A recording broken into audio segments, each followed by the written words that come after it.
Good morning, everyone. My name is Arslan, and you are watching Proper Pariksha, the place where we strive for academic excellence in a simple and comprehensive manner. So, today we'll be starting the topic of perimeter of standard shapes that includes both regular and irregular shapes.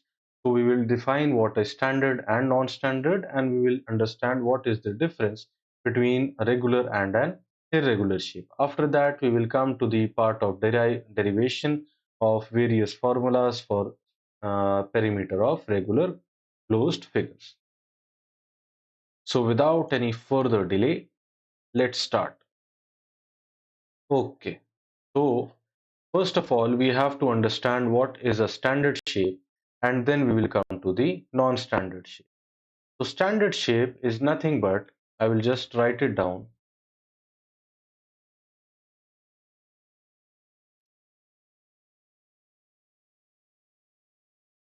Standard shape is a shape that is a closed figure, first of all, a closed figure that follows a particular logic or order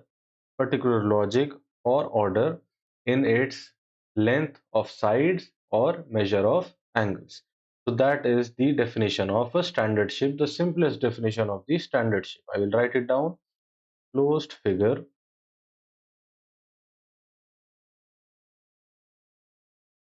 following a particular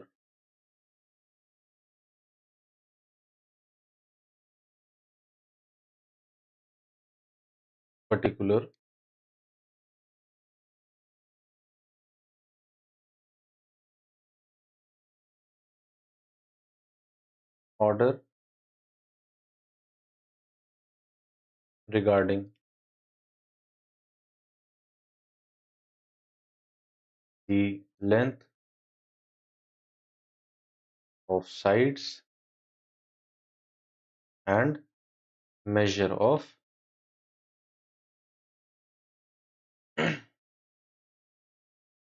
angles.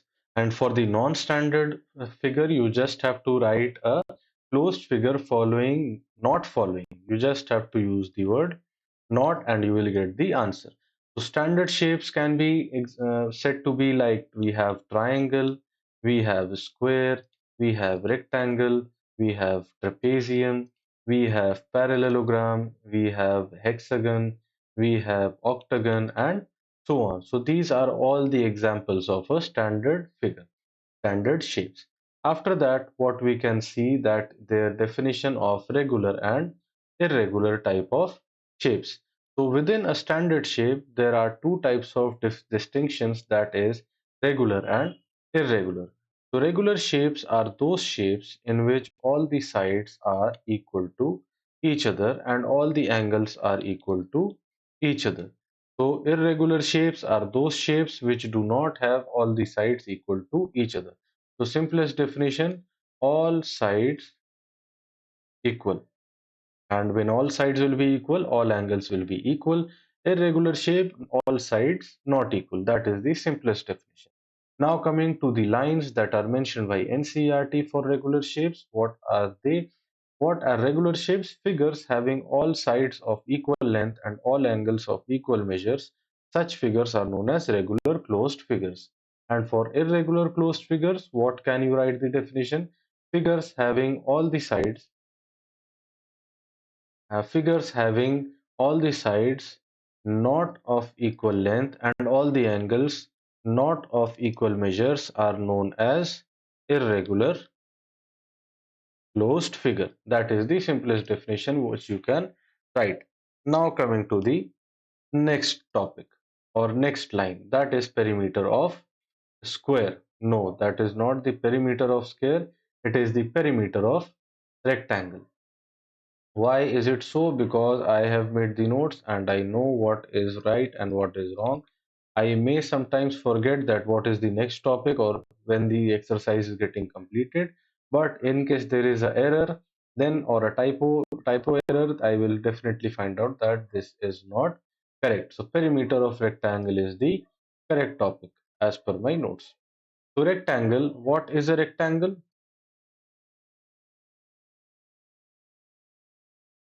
So I'm sorry I had to go somewhere because of an emergency. So where were we? Perimeter of rectangle. Okay. So I will just repeat in case I have not mentioned that rectangle can be made by just using two sets of lines, that is one equal to one another each other and another equal to the other one, and that is this is equal and opposite to this one, and this is equal and parallel to this one, and this one is equal and parallel to this one. So we can write A, B, C, D as the vertices denominations, names. We can name the vertices, and after that we can write that AB is equal to CD and AB is parallel to CD. AD is equal to BC and AD is parallel to BC. Furthermore, the edges of the rectangle join each other at 90 degrees, and next is D1 is equal to D2. So these are the properties of a rectangle, and that is why I told you that chapter 5 is essential. Understanding elementary shapes is essential to understand what we are discussing now. So perimeter of square can be written as far as we have studied that AB plus BC plus CD plus DA. This can be written as perimeter. After that we can write AB plus BC and plus, since CD is equal to AB, we can write as AB, and since DA is equal to BC, we can write as BC. After that, what we can do, we can add AB and AB, that will get us 2AB, and we can write ABC and BC, that will get us 2BC. After that, we can just take 2 outside and we can write AB plus BC, and that is the answer for perimeter of rectangle. We can also write 2L1 plus L2, where L1 and L2 are AB and BC are the length of the adjacent sides of the rectangle. Coming to the next shape, that is perimeter of parallelogram. So perimeter of parallelogram can be found out how. First of all, we need to understand what is a parallelogram. So I'll just explain briefly as to what is a parallelogram. So parallelogram is a figure or is a rectangle that has gone through a shear force. What is a shear force? Shear force is when there are two layers that are present and they move in this type of direction. So over here, the rectangles, this face went in this direction and this face went in this direction, leading to such type of figure. So we can write the names of the vertices, and after that we can just mention the properties.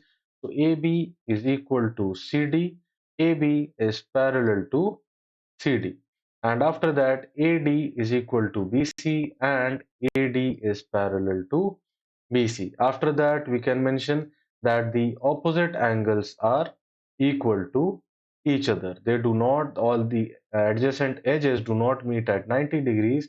However, the opposite angles are equal to each other, but D1 is not equal to D2. That is, the diagonals are not equal to each other. As far for the perimeter is concerned, we write AB plus BC plus CD plus DA. For any four-sided quadrilateral, for any four-sided regular shape, the perimeter will be written in this manner only: AB plus BC plus CD plus DA. Here also we can see that AB is equal to CD and AD is equal to BC. So following the same footwork as that of the rectangle, we will get the answer 2AB plus BC is the answer, or 2L1 plus L2 is the perimeter of the parallelogram, where L1, L2 and AB and BC are the length of the adjacent sides of the parallelogram. Coming to the next shape, that is a square. So what is a square? We have studied that square is a special case of a rectangle in which all the adjacent sides are equal to each other. In which all the adjacent sides are equal to each other, that is, I will show you diagrammatically that this is a rectangle, and in order to make this rectangle a square, what we have to do, we have to make L1 L2, this is L3 which is equal to L1, and this is L4 which is equal to L2. We have to make L1 and L2 also equal to each other. So what we will do, we will reduce the length of L1 in order to make it equal to L2, and therefore the next new L1 will be L1 over here. So that is what I am trying to say, a special case in which all sides are equal to each other and therefore that becomes a square. So square is the first form of regular shape that we are trying to study. So regular shape under the standard shape is a square where all sides are equal to each other and all angles and all the edges meet each other at 90 degree. Furthermore, D1 is equal to D2 and the opposite sides are parallel to each other. So these are the properties of the rectangle of the square that we are trying to study. In order to find the perimeter, we will write the perimeter of the rectangle 2L1 plus L2, and you can reach till this step after writing AB plus BC plus CD plus DA and so on, and you will reach at this step. After that, you will say that L1 is equal to L2 because L1 is equal to L2 is equal to L. Therefore, we will write 2 into L plus L. That will give us 2 into 2L, that will give us 4 into L. So either 4 into L can be written or 4 into AB can be written, where L and AB is the length of either of any of these sides. Perimeter of rhombus. Rhombus perimeter is similar to that of a square, but even though the shape is different. Just like parallelogram's perimeter was same as the rectangles, even though the shape was different. So what is a rhombus? Rhombus is nothing but for example, I have a square and I have a square. After that,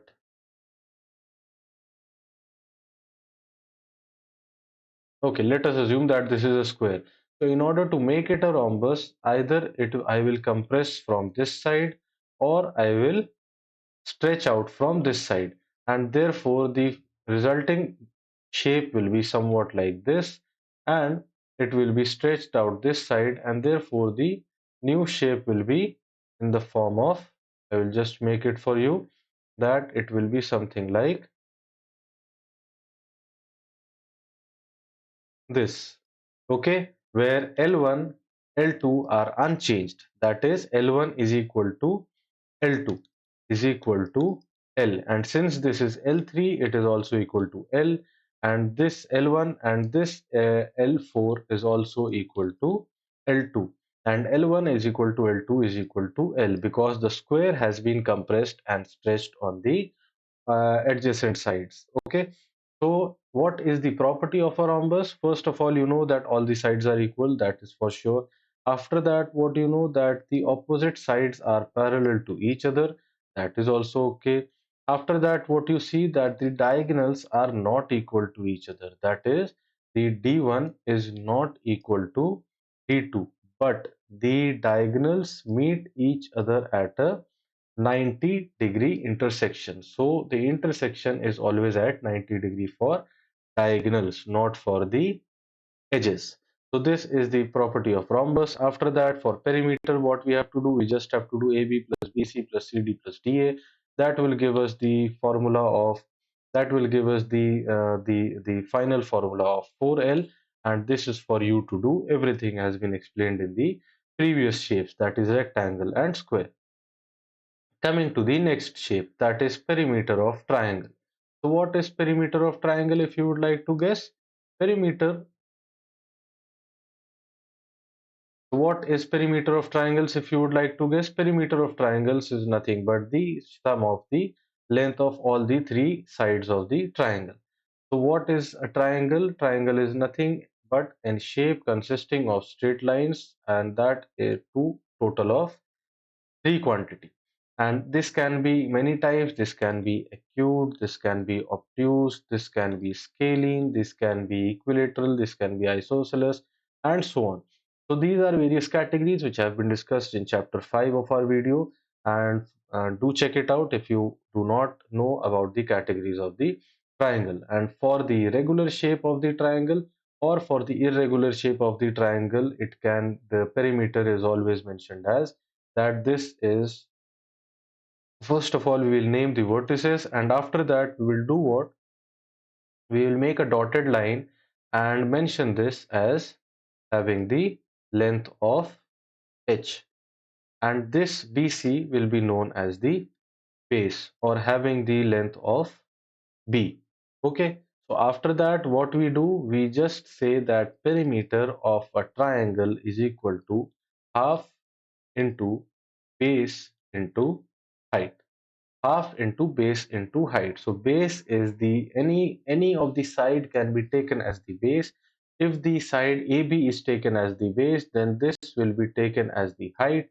If the side AC is taken as the base, the this BC will be taken as the height. So what is the condition of making a height vector or a height length? That is the line that is extended from the base to the opposite vertex must be at 90-degree angle with the base. The line that is extended from the base to the opposite vertex must make a 90-degree angle with the base, and that length is known as the height. So half into base into height is the perimeter of the triangle. And how do we achieve that perimeter of the triangle half into base into height? That comes from the derivation that rectangle is base into height. Sorry, I told you the sorry. I told you the area of the perimeter of the triangle. That is not. So this base and everything is not required. It will just be AB plus BC plus CA. I went into the area topic. Sorry for that. So this is the perimeter of the triangle. In case it is an isosceles triangle, two of the sides will become equal, one will remain unequal. If it is a equilateral triangle, then it will all three will be equal. If it is a scalene triangle, then all the three will be different. So that is something which you should know from chapter 5. Coming to the topic of perimeter of circle. So what is the perimeter of circle? So first of all, we will draw a circle, and after that what we'll do, we'll make a center dot at the middle at the center, and we will just extend a line, and we will call that R. So that is the radius of the circle, and the length is equal to r. After that, we come across a special symbol or a special type of value that is denoted as pi. So pi is a type of value that is either mentioned as 22 upon 7 or it is mentioned as 3.14 for simplicity. The actual value is quite bigger, but we can just use 3.14 for simplicity, and the radius of the circle of the perimeter of the circle can be written as 2 pi r. So 2 pi r is the perimeter of the circle. That is what perimeter of circle is, and with this we conclude the topic of perimeter of shapes, of standard shapes. We have discussed certain things, certain shapes that are not included in chapter 6 in class 6th mathematics, but still we have included that so that when you come to the senior classes, you are able to understand what these shapes are and how do we get their perimeter and areas. So if you like our lectures, do hit the subscribe button and the like button. And in case you have any suggestions for us, comment in the comment section and follow us on our social media handles and connect with us on our social media handles, that is LinkedIn, Facebook, or whatever you are okay with. And keep making notes, keep revising. So till the next time we meet, goodbye.